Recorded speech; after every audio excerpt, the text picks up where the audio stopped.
Hello बच्चों, आज हम समझेंगे एसएचएम की वो बात जिसको आप अक्सर गलत करते हो और साथ में कैसे आप 5 सेकंड के अंदर जेईई और नीट के क्वेश्चन का आंसर दे सकते हो। 5 सेकंड कुछ ज्यादा हो गए, चलो आपके लिए ओनली 3 सेकंड। ओनली 3 सेकंड के अंदर आप जेईई और नीट के क्वेश्चन का आंसर दे सकते हो। चलो मेरी बात को स्टार्ट करते हैं क्वेश्चन के साथ। क्वेश्चन का कहना है कि एक पार्टिकल एसएचएम कर रहा है। जब एक पार्टिकल एसएचएम कर रहा है तो उसका टाइम पीरियड है कैपिटल टी। तो एक पार्टिकल एसएचएम कर रहा है, पहले पार्टिकल ओ से ए की तरफ जा रहा है, फिर वापस आ रहा है, हमने उस पॉइंट का नाम बी रखा, फिर वो सी पर गया और वापस डी पर आया। तो एक पार्टिकल एसएचएम कर रहा है और उसका टाइम पीरियड है कैपिटल टी। अब कोई आपसे पूछे ओ से ए तक कितना टाइम लगा, तो आप क्या बोलोगे कि अगर मैं इसको 4 बराबर पार्ट्स में डिवाइड कर रहा हूं, ओ से ए से बी, बी से सी और सी से डी, तो ओ से ए का टाइम लगेगा t/4। लेकिन आपसे क्वेश्चन में पूछा है कि अगर particle half of amplitude means a/2 distance पर है तो टाइम पीरियड कितना होगा। अब ओ से ए का टाइम पीरियड है t/4, ओ से ए का, तो ओ से a/2 का टाइम पीरियड कितना होगा, उसका हाफ। तो t/4 का हाफ कितना हुआ, t/।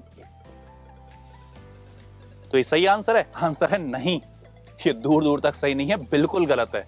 ये हमारा बहुत बड़ा मिसकंसेप्शन होता है कि यदि पार्टिकल ओ से ए तक t/4 टाइम ले रहा है तो उसका हाफ होगा a/2 तक, बिल्कुल भी नहीं।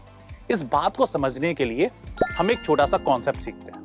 एक पार्टिकल एसएचएम कर रहा है -a से +a के बीच में। जब एक पार्टिकल -a से +a के बीच में एसएचएम कर रहा है तो हमें टाइम बताना है कि पार्टिकल को 0 से a/2 जाने में, 0 से a जाने में या a/2 से a जाने में कितना टाइम लगेगा। तो स्टार्ट करते हैं। Time of 0 to a/2 is equal to time of a/2 to 0। जितना टाइम 0 से a/2 लग रहा है उतना ही टाइम a/2 से 0 लगेगा। तो ये टाइम होता है t/2। t is the total time. यदि बात करें 0 से लेकर a/√2 तक के लिए और a/√2 से a के लिए,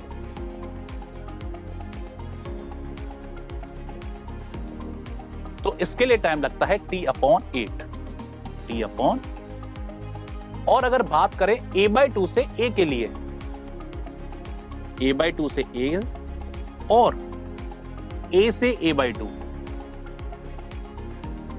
तो ये टाइम लगता है t/6।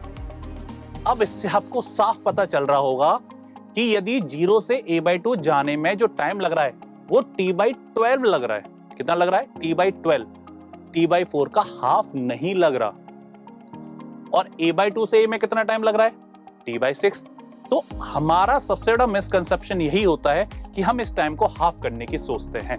अब आते हैं अपने क्वेश्चन पर दोबारा। हमें ये टाइम बताना है जो 0 से a/2 का है, और 0 से a/2 अभी हमने याद किया था, क्या टाइम था? t/12। तो हमारा सही आंसर है t। ओनली 3 सेकंड्स के अंदर आप आज का आंसर दे सकते हो। चलो एक और क्वेश्चन ट्राई करते हैं जेईई का, जो नीट में बिल्कुल आ सकता है। ए particle execute simple harmonic motion -a to +a।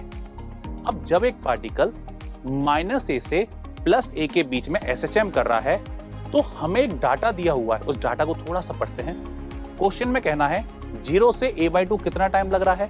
2 second. चलो लिखते हैं, 0 से a/2 जो टाइम लग रहा है वो कितने सेकंड है? 2 सेकंड। अब हमको एक बात अच्छे से पता है, 0 से a/2 का जो टाइम पीरियड है, जो टाइम लगता है, वो है t/12।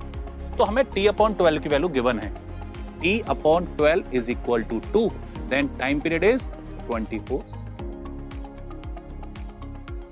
ये टोटल टाइम पीरियड है। लेकिन आपसे क्या ये पूछा था? नहीं, आपसे पूछा है a/2 से a का टाइम कितना लगेगा। अब हम जानते हैं कि a/2 से a का जो टाइम होता है वो होता है t/6। अब बस हमारे पास टाइम पीरियड आ चुका है और टोटल टाइम लगेगा यहां पर t/6, that's mean 24/6 mean 4 second. This is the right answer. तो हम क्वेश्चन को आराम से इस ट्रिक से सॉल्व कर सकते हैं। और भी मिसकंसेप्शन जानने हैं बहुत तेज हो रहे हो, एक ही वीडियो में सब जानना है। हम आगे और मिस्टेक्स भी बताएंगे, लेकिन आज के लिए इतना ही। Thank you, bye.